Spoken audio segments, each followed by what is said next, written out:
just as Kao and his lackeys cornered Feng Zhu, their smug grins frozen in place. A flash of emerald and silver tore through the air. It was a blur, a whirlwind of motion that defied the eye. Before anyone could even react, the bullies were sent sprawling, their weapons clattering uselessly to the ground. A figure resolved from the chaos, a young woman with an air of serene confidence. Her movements were not just fast, they were elegant, like a dancer in the heart of a storm. This was Su Ling. Her art, the legendary stellar wind, was a sight to behold. It wasn't just about speed. It was about control. With every step, she seemed to command the very air around her, turning gentle breezes into razor-sharp blades of energy. She didn't just defeat Kao's group, she dismantled them, disarming and humiliating them with an effortless grace that was almost insulting. They scrambled to their feet, their arrogance shattered, and fled with their tails between their legs, muttering curses under their breath. The courtyard fell silent, the only sound being the gentle rustle of leaves in the wake of her power. Su Ling turned, her sharp, intelligent eyes fixing on Feng Zhu. There was no pity in her gaze, no condescending sympathy for the boy, who had just been moments from a severe beating. Instead, her expression was one of intense, almost scientific, curiosity.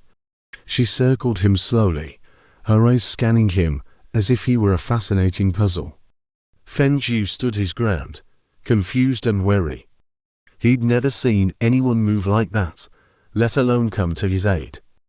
Who was she? Your energy signature, she began, her voice as crisp and clear as the wind she commanded. It's null. Completely inert. By all accounts, you shouldn't be able to channel any abilities at all. You're a dud, a blank slate in a world brimming with power. She paused, her gaze sharpening, and yet. She tapped her chin thoughtfully, a small, intrigued smile playing on her lips. When you used that skill earlier, the one that caught them off guard, I detected a minute spatial distortion. It was almost imperceptible, but it was there. Feng Zhu's heart hammered in his chest. How could she have seen that? It was his secret, his one and only trick. The pocket dimension was a fluke, an anomaly he couldn't explain or replicate on command. It was his last resort. A desperate gambit that had barely worked. He braced himself, expecting her to mock him or perhaps try to expose his secret. Was she another enemy, just a more sophisticated bully? But Su Ling's next words caught him completely off guard. It's fascinating, she mused, her eyes alight with intellectual fire. A null-energy individual creating a spatial warp. The principles behind that are theoretically impossible. The amount of raw power required should be immense, something only a grandmaster could even attempt. Yet you did it with nothing. It's a paradox, and beautiful. Elegant paradox. She stopped circling him and stood directly in front of him, her expression a mixture of excitement and inquiry. I've never encountered anything like you. Tell me, how did you do it? What did it feel like?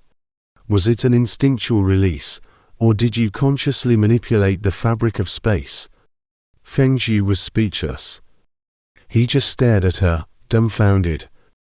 This wasn't the reaction he expected.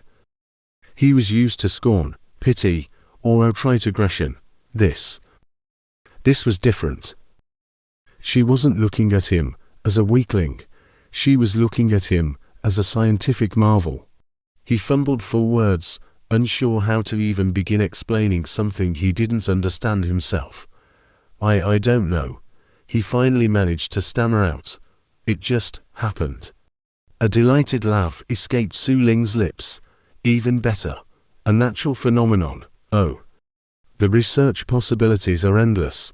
She clapped her hands together once. A decisive sound that echoed in the quiet courtyard. Forget these oaths. They're not worth your time, or mine. You are far more interesting. She gestured for him to follow her. Come with me. My name is Su Ling, and I have a proposition for you. Feng Zhu, still reeling from the sudden turn of events, hesitated for only a moment before cautiously following the whirlwind of a girl who had just turned his world upside down yet again. He had no idea where she was leading him, but for the first time in a long time, it felt like he was moving towards something other than another dead end. Perhaps, just perhaps, this fleeting comrade was the start of a new chapter. What is all this? This world, this game? I don't understand any of it. My head is still spinning from whatever happened back there. This power, this single lonely particle inside me, what does it even mean? You're shaking. It's okay. Breathe. I know it's a lot to take in. My name is Suling. I saw what happened at the rift. That power you have, I've never seen anything like it. Let me try to explain. We're in a world governed by cultivation. Think of it as a ladder of power, a way for beings to ascend and touch the stars. It all starts with the mortal realm, where most people live out their lives, completely unaware of what lies beyond. It's the foundation, the starting line for everyone. Once you awaken your inner energy, your chi, you can step into the earth realm. This is where you truly begin your journey. Cultivators here learn to connect with the world around them, drawing strength from mountains, rivers, and the very ground beneath their feet. They can shatter boulders with a punch, leap across vast distances. It's the first real taste of power. Most players spend a good chunk of their early game here, honing their skills and gathering resources. After the Earth realm comes the Heaven realm.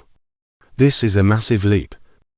Cultivators here learn to defy gravity, flying through the skies. They command the elements: fire, water, wind, lightning. Their battles can reshape landscapes. It's a realm of immense power and even greater danger. The politics get more complicated, the stakes get higher. You're no longer just a strong individual, you're a force of nature. Beyond that, things get cosmic. Literally, the cosmic realm is next. Cultivators here begin to understand the laws of space itself. They can manipulate gravity, fold distances, and even create small, temporary pocket dimensions. Their senses expand beyond the physical world, allowing them to perceive the flow of energy across entire continents. They are less like warriors and more like living conduits of universal forces. Then comes the stellar realm. Imagine drawing power not just from a planet, but from the stars themselves.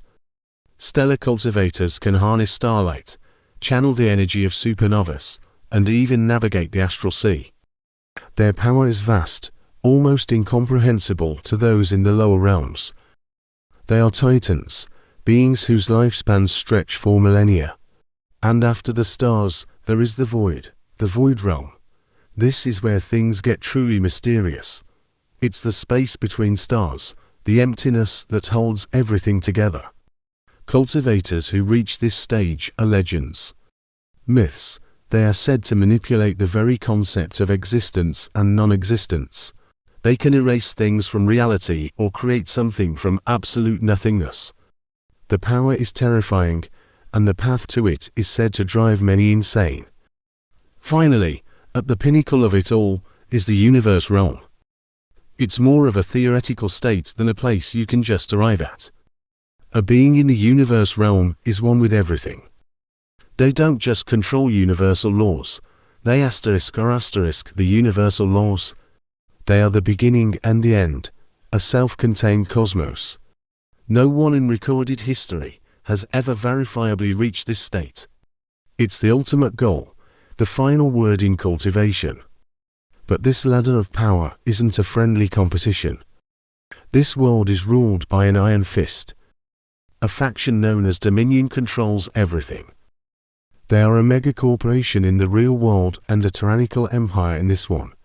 They control the major cities, the resource hubs, the flow of information. They dictate the official path of cultivation, rewarding those who comply and crushing anyone who steps out of line. They see this world not as a place of wonder, but as a resource to be mined, a product to be controlled. Their enforcers are everywhere, and their power is absolute. Most players just fall in line, joining one of the guilds under Dominion's thumb, content to play the game as it was designed. But some of us, we look for the cracks. We look for the truth. That's what I am. They call us lore hunters.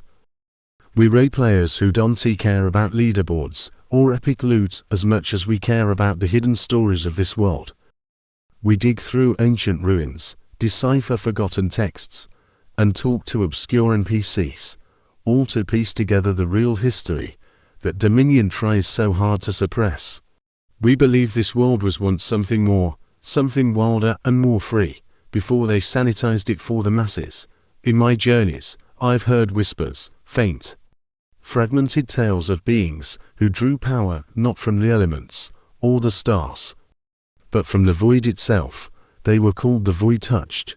The legends say they were anomalies, glitches in the system that Dominion couldn't control or explain. They were hunted, erased from the history books. The official record says they never existed. But I found fragments, data logs, and cryptic NPC dialogues that suggest otherwise. I've been searching for proof for years. And then I saw you. At that rift. The energy that erupted from you. It wasn't Earth. It wasn't heaven. It was nothing. An abyss. It felt like the descriptions of the void touched. That single particle inside you. It feels like a seed of the void. You're the first one I've ever met. The first proof that the legends are real. I know you're lost and confused. You have a power that makes you a target for the most powerful faction in the game, and you don't even know how to use it. You need to get stronger, and fast. You need to understand what you are before they find you. I can help. There's a dungeon nearby called the Crystal Caverns. It's known for being rich in Earth aspect resources and energy crystals. Normally, that wouldn't mean much to someone with your unique affinity, but some of the oldest lore suggests that the void is not just emptiness. It's a foundation. It can absorb and synergize with other elemental energies. It's a long shot, but it's possible the Earth aspect energies in the caverns might react with your void particle, stabilizing it, or maybe even awakening it further. At the very least, it is a relatively safe place to practice and figure out the basics without a Dominion patrol spotting you. I'll guide you. I can teach you how to fight, how to cultivate, how to survive in this world. In return, you let me study you. Let me understand your power. Together, we might just uncover a truth that could shake the very foundations of this game. We could find out what the Void Touch really are, and why Dominion is so afraid of them. So, what do you say? It's a dangerous path, and there are no guarantees. But right now, you're a mystery, even to yourself. Let's go find some answers in the dark. The Crystal Caverns are this way. Follow me. And try to keep up. Inside the geoda-filled cavern, the scene was a chaotic ballet of light and shadow. Su Ling moved with a grace that defied the battlefield, her twin daggers a blur of silver light.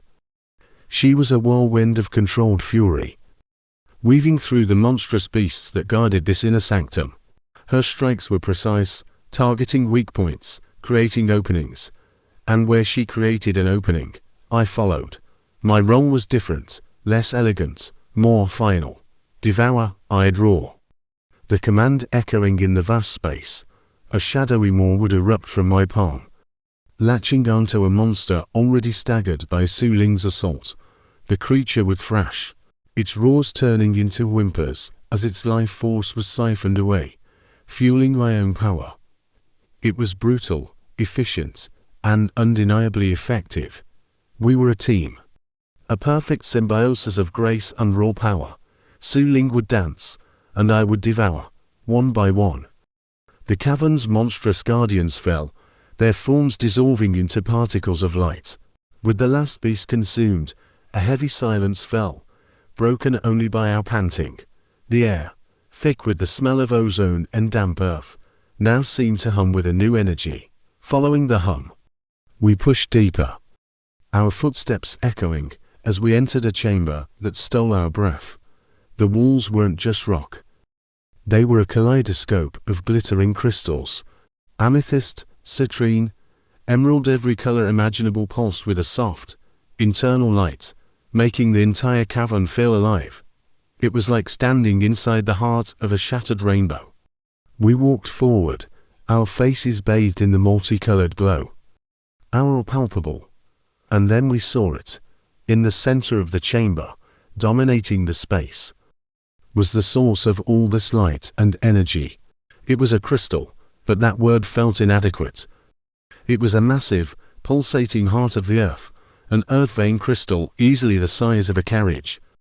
Raw, untamed energy radiated from its invisible waves, making the air around it shimmer. Veins of pure, liquid gold pulsed within its crystalline form, like a living circulatory system. This was it. The ultimate treasure of the dungeon. The kind of find that could set up a player for months, maybe even years. Celine let out a low whistle, her eyes wide with a mixture of greed and reverence. I can't believe it, she whispered, her voice trembling slightly. This is a legendary grade earth-vein crystal. The guild masters would kill for a piece of this. We're rich, Fengju. We're actually rich. She was right. The market value of this single crystal was astronomical. We could sell it and never have to worry about in-game currency again. We could outfit ourselves with the best gear, buy a guild headquarters, anything we wanted. My heart hammered in my chest. This was beyond my wildest dreams. I took a step closer, then another, drawn by the immense power radiating from the crystal. It was like a siren's call, a sweet, irresistible song that resonated deep within my soul. The closer I got, the more the energy seemed to welcome me, to call to my very core. And that's when it happened. I wasn't trying to do anything. I wasn't even thinking about my skills. But the Void Devour art, the forbidden technique I wielded, had a will of its own. It sensed the colossal power source before it, and it hungered. A cold knot formed in my stomach, and before I could even process what was happening, my own body betrayed me. A vortex, a swirling spiral of pure, inky darkness, erupted from my dungeon. It wasn't like the shadowy maw I summoned with my hands. This was different. This was raw, uncontrolled, primal. The darkness spun with a terrifying speed, a miniature black hole anchoring itself to my core. The beautiful, multicolored light of the cavern was instantly sucked in, replaced by an oppressive void. The earth-vein crystal, that magnificent heart of the mountain, reacted instantly.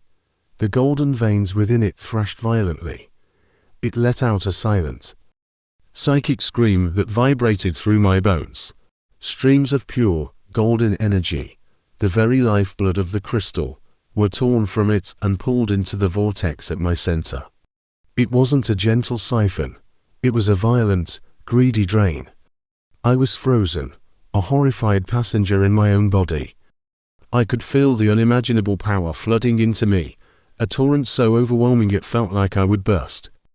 The process was terrifyingly fast. In a matter of seconds, the crystal's brilliant light began to dim. The vibrant, pulsating colors faded to a dull, sickly yellow, then a pale white, and then nothing. The massive, legendary crystal, once a source of immense power and wealth, began to crack. Fissures spread across its surface like a spiderweb, and then, with a soft, mournful sigh, it crumbled. The entire, magnificent structure collapsed in on itself, dissolving into a pile of fine, worthless, grey sand that cascaded onto the cavern floor. The vortex in my core receded, the darkness fading as if it had never been there, leaving only a deep, thrumming power I could barely contain. The cavern was plunged into a dim, eerie silence. The only light came from the few smaller crystals on the walls that had been far enough away to escape the devastation. I slowly turned to look at Suling. The awe on her face had been wiped away, replaced by a mask of pure, unadulterated horror. Her mouth was agape, her eyes fixed on the pile of grey sand where a fortune had stood just moments before.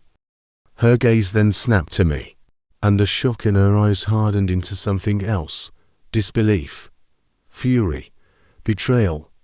Her voice, when she finally spoke, was a low, trembling whisper that cut through the silence like a shard of ice. Do you have any idea what you've just done?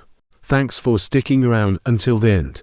If you're pumped for the next episode, smash that like button, subscribe, and hit the notification bell so you won't miss any videos.